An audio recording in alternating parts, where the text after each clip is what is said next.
चलो जी, अब रिवाइज करते हैं सारी अमेंडमेंट्स इन 5 मिनट।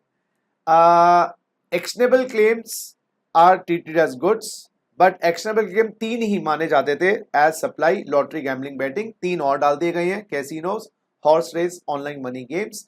इनके सप्लायर्स पे एफसीएम लगेगा, ये बात मानी गई है, सप्लायर की डेफिनेशन में डाला गया है। और रिसिप्ट बेसिस भी लागू रहेगा सेक्शन 12 के अंदर टाइम ऑफ सप्लाई में।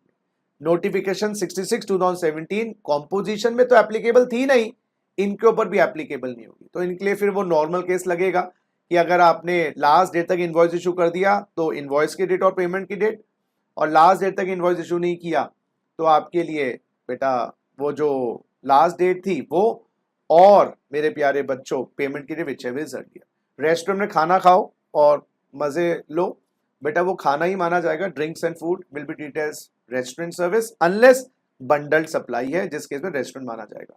Shares held by the holding company, the subsidiary company are not treated as a service. No GST will apply on only holding the shares. और कुछ करते हैं तो बात अलग। चार्ज के अंदर आरसीएम के अंदर बेटा पर्सनल कैपेसिटी में डायरेक्टर दे, आरसीएम लागू नहीं रहेगा। और मुन्ना मिनिस्ट्री ऑफ रेलवेज पे एफसीएम लागू रहेगा, और कोई एग्जेम्पशंस जो आरसीएम वाली हैं वो बेनिफिट नहीं मिलेंगे। और बेटा ओमनी बस को अलग करके अगर कंपनी सप्लायर है तो एफसीएम, अगर कोई नॉन कंपनी सप्लायर है बस का थ्रू ईसीओ, जैसे मेरे पास 4 बसें हैं, मैं ईसीओ पे चलाऊं तो किस केस में आरसीएम ही रहेगा ईसीओ पे। प्लेस ऑफ सप्लाई दूसरी स्टेट से आए, काउंटर पे खरीद के चला जाए तो वो जो स्टेट बोलेगा उसकी सप्लाई मानेंगे, नहीं बोलेगा तो लोकली मानेंगे। और अगर एडवर्टाइजिंग सर्विसेज हैं और वेंडर की खुद की जगह है तो इमोल प्रॉपर्टी जहां पर है वही प्लेस ऑफ सप्लाई। वेंडर की खुद की जगह नहीं है तो फिर 12(2) जहां पर जिसको सर्विसेज हम दे रहे हैं उसका रजिस्टर्ड प्लेस, अगर वो रजिस्टर्ड नहीं है तो मेरा ही जगह प्लेस ऑफ सप्लाई मानी जाएगी।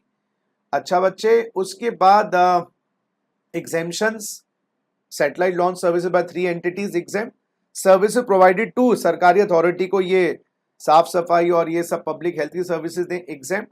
और रेलवेज पे आरसीएम होता ही नहीं है तो आरसीएम की छूट भी लागू क्यों होंगी।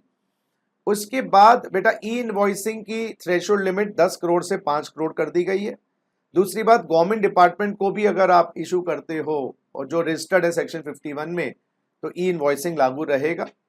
और तीसरी बात बेटा, अनरजिस्टर्ड पर्सन्स पे जब आप सप्लाई करते हो 50 से नीचे तो वॉलंटरी होता है, बट अगर वो OIDAR सप्लाई करे या ईसीओ सप्लाई कर रजिस्टर्ड को तो कुछ फॉर्मेलिटीज मैंडेटरी थी, अब कह दिया गया खाली स्टेट मेंशन कर दें। 3 लोग ऑनलाइन गेमिंग सर्विसेज अनरजिस्टर्ड को दे सर्विसेज, OIDAR दे अनरजिस्टर्ड को या ईसीओ दे अनरजिस्टर्ड को, स्टेट मेंशन कर दो रेसिपिएंट की मोर देन अप, चाहे 50 से नीचे 50 से ऊपर हो।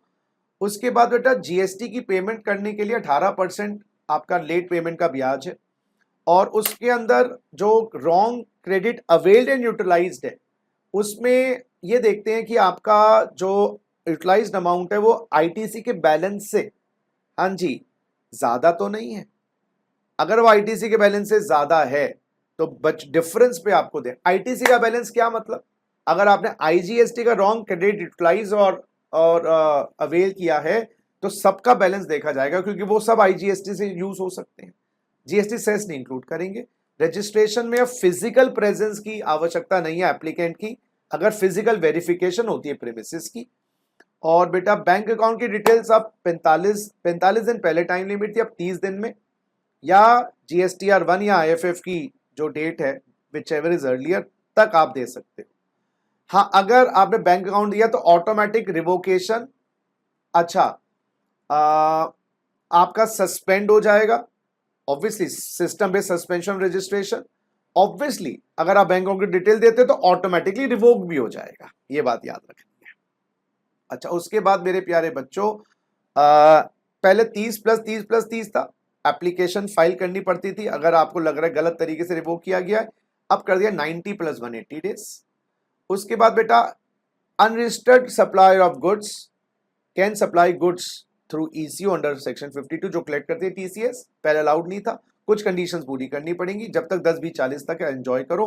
कॉम्पोजिशन पर्संस भी अब ईसीओ के माध्यम से गुड सप्लाई कर सकते हैं जब तक वो रजिस्टर, जब तक वो कॉम्पोजिशन में है। अच्छा जी, टीसीएस की डिटेल्स ईसीओ खाली रजिस्टर्ड को सप्लाई करेगा, डिटेल्स देगा, क्योंकि ऑब्वियसली अनरजिस्टर्ड वाले पे तो टीसीएस होता ही नहीं। और मल्टीपल ईसीओज इन्वॉल्व है, buyer side ECO, supplier side ECO. Supplier खुद ही सप्लाई कर रहा है तो buyer side ECO TCS collect करेगा, सप्लाई किसी और से सप्लाई ले रहा है तो वहां पर वो डिडक्ट करेगा टीसीएस या कलेक्ट करेगा टीसीएस। और अगर 88 डी की मर्यादा नहीं रखी तो ऑब्वियसली हम आपको डी बार कर देंगे सेल्स रिटर्न्स या सप्लायर की रिटर्न जो जीएसटी बने और आईएफएफ है उसकी। So that's all for today, guys. Take care and enjoy your day.